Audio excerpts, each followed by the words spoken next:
Hey there, welcome to LSAT Demon Daily. I'm Josh Mansfield, a teacher with the Demon, and with me is Nathan Fox, one of the founders of lsatdemon.com and the weekly podcast Thinking LSAT. Nate, our email today, our producer Ben Dieter put a post from Reddit for us here, and I don't think he's even giving them the courtesy of introducing them to the Pearls versus Turds. He's just calling it Reddit Turds. So Reddit Turds from producer Ben. All right, thanks, Ben. Okay, and he says he stayed true to the original formatting. So it's in all lowercase, but bold. I guess that's the headline. It says, to all the people telling low scorers to give up and apply next year, it's time to take a break from Reddit. Okay. So the post continues, if you're starting the admissions journey now, sure, you might need to think carefully.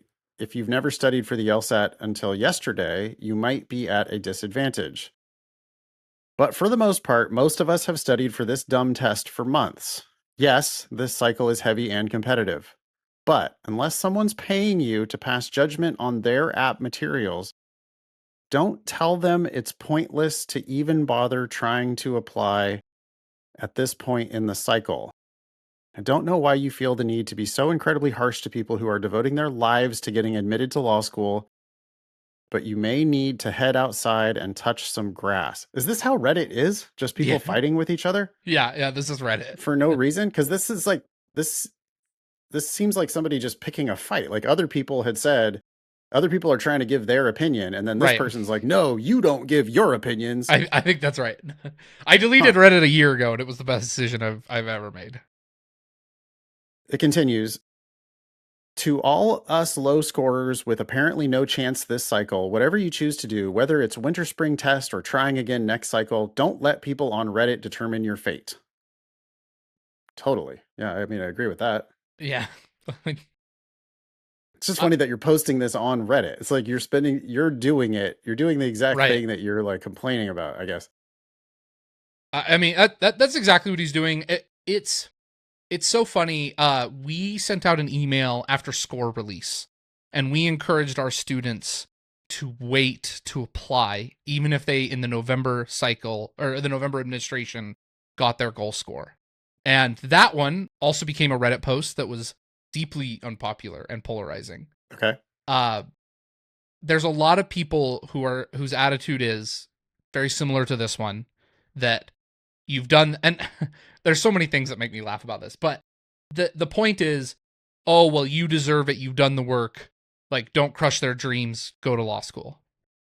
And the worst thing that you, like, I've always remembered, you said once on a podcast, you said the worst thing that you could do is have a law school accept you.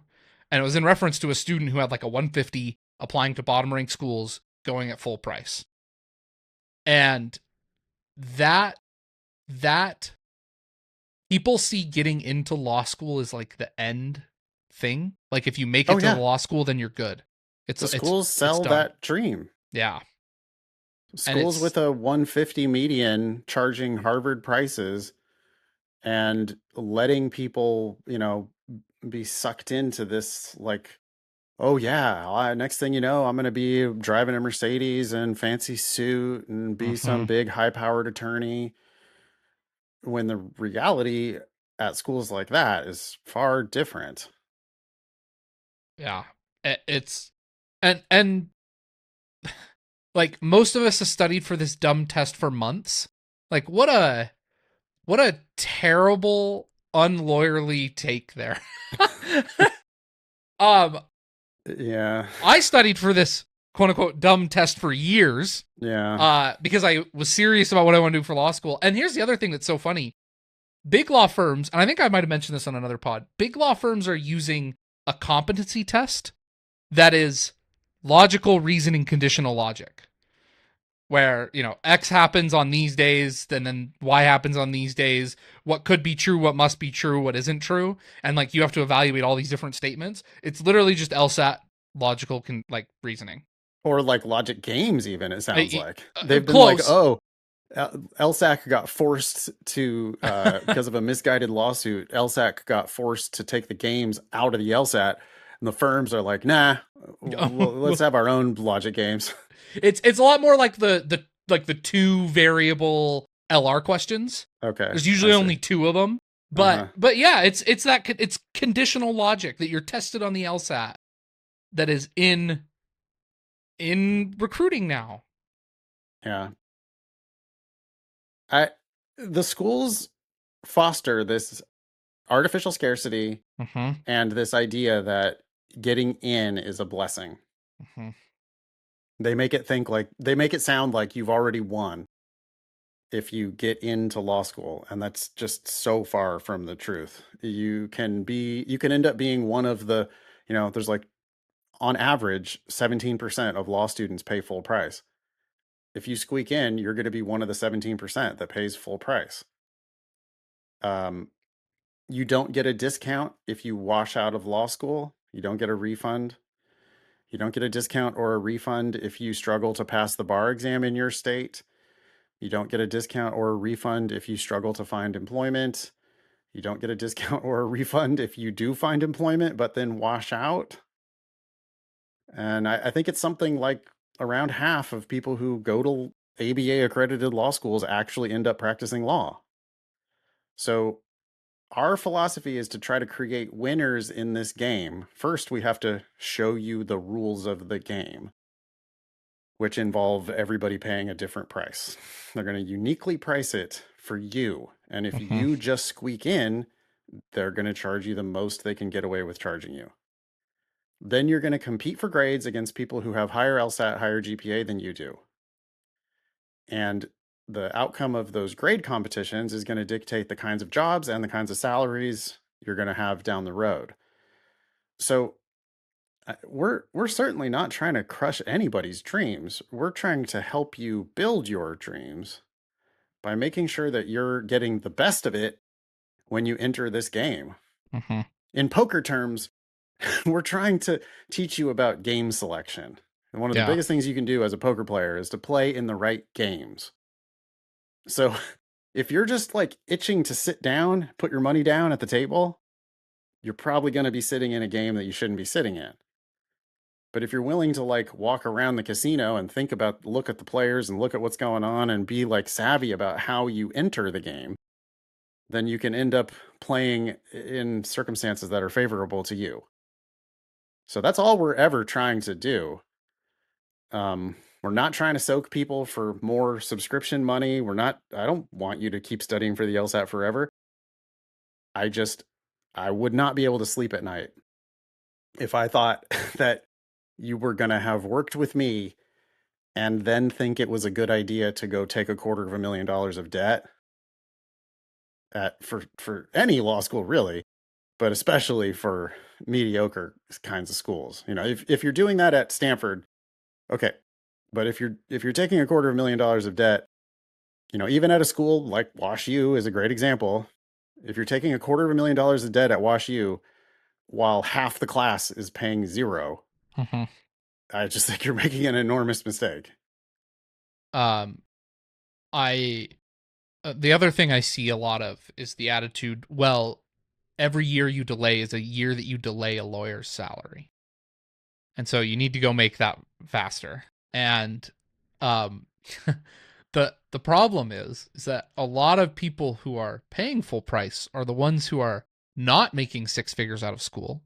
They're making $60,000, and at $250,000 in loans, you're struggling to pay off your student loans. Yeah. And the way that interest compounds, like you're taking 10 years of lawyer salaries to go to law school for 3 years. And like I remember the story that has really stuck out to me, the one on the podcast about the Mitchell Hamline School of Law, Yeah.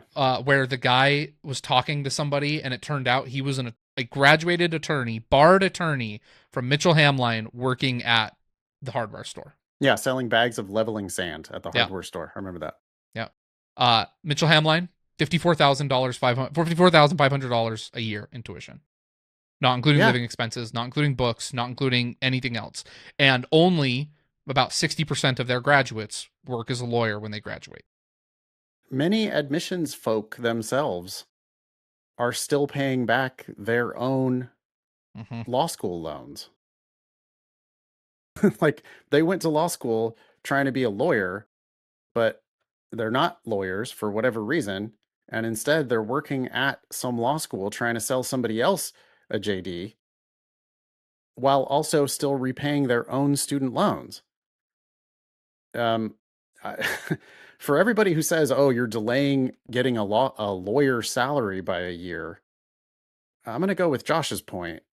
What you're actually doing is you're delaying by a year the interest payments Mm-hmm. on this life-changing debt that you're about to incur if you do this in a rush. The other thing, people are like, oh, well, it's a competitive cycle. There's so many applicants. Like, I got to get my hat in the ring. And it's like, do we think that, I mean, applications are up 50% over 2 years. Do you think there are 50% more jobs for attorneys out there? Yeah, That no. they're just there? Like, Yeah. I think we are barreling towards just a flooding of JDs, and just as technology is making it easier to reduce the number of associate attorneys that you have. Like, it's not sustainable. Recall what happened in the financial crisis of 2008. Many of these Mm-hmm. people are too young to even know what happened, but basically banks were going to fail. Huge subprime lending crisis, people walking away from their houses, tumbleweeds going through these housing developments. Nobody can afford to pay for these houses. Uh, Huge spike in law school applications Mm-hmm. because the economy is cratering. People can't find jobs. So they decide to go to school. Everybody hides out in law school. Then in 2011, 2012, you have this huge graduating class. And meanwhile, the law firms themselves are like, well, we already processed all the bankruptcies that happened after the financial crisis. And now we're actually doing our own rounds of layoffs. Mm-hmm. So it's like the biggest class ever graduating, while at the same time, huge law firms are like, oh no, we laid off all of last year's associates. And now you're a newly minted JD trying to compete with people who have 1 or 2 years worth of actual law practice experience. And that's not even to speak of the people who are in the 150 to 200 range schools trying to get Right. jobs. Right. It's just if someone's trying to push you into this, I think you have to think about what their incentives are. And I will grant that if you decide to study for the LSAT longer, and if you're an LSAT Demon student, then you might pay us for a subscription fee for a little bit longer. But one, I'm very clear about that bias. And two, just because I have that bias doesn't mean I'm wrong. I think that the rest of what I say is 100% aligned with students' incentives, which is to get the best job they can without overpaying for law school. And what I'm telling you is a few more LSAT points could change the game completely. So put your best foot forward, and the next cycle will be here before you know it. I mean, it's going to be September 1st of 2026, like that. Um, they, the other thing too, like, if you just got your dream score, just wait. Like, 84% of students don't pay full price to go to law school, Yeah. which means a nominal scholarship of $10,000 a year to a school that's trying to charge you 60 is not a good scholarship. That's not, when they tell you, oh, it's a competitive cycle, it's already April, this is the best we can do. Like, you shouldn't settle for that. You shouldn't settle for that. It is such a scam. If you're a listener and you do have your best possible LSAT, like if you know for sure that you're done and Mhm. you've decided, okay, I want to apply this cycle, I'm not that mad about that.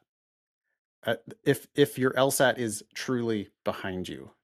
But if you're like settling for anything less than your best so that you can hopefully try to apply in the middle of this cycle, I would just say, really, because a couple more LSAT points at the beginning of the next cycle it's not going to work out worse. It's like a free roll because it's Mm-hmm. not going to work out worse, and it could work out a lot better. Mm-hmm. So why wouldn't you just be patient? Why are you in such a damn hurry?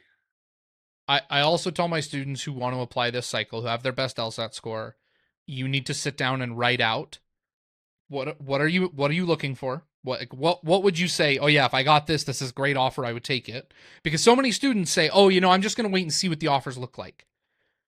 Oh well, I was hoping for at least half tuition at WashU, but a quarter tuition's not bad, so I'll take it. I think that's the That's potentially the risk. If you really know that you're for sure willing to walk away, it. it's just that because you're not going to have to pay the money until 4 years from now, Mm-hmm. it's just so easy to be like, oh no, that's whatever. I'll What's just another discount. 60,000? Yeah, I mean, hey, it's look at this generous offer, and it's like the reality is, no, you're getting one of the worst prices. Like you're definitely paying more than most people are for the same product. You're paying for your product and you're paying for the guys next to you product Very who likely. If applied in you're paying, September. oh, yeah, and if you're somebody who's paying anything, if you're paying more than half at a school like WashU, yeah, you're paying for two people. Yeah. Yep. So that's just what I want is for you to not do that. That's my goal. All right, let's wrap it up. All right. Thanks for grabbing this for us, Ben. Email daily@lsatdemon.com if you'd like to ask us a question, share some LSAT or law school admissions news, or have a Reddit post that you want us to tackle. Thanks for listening.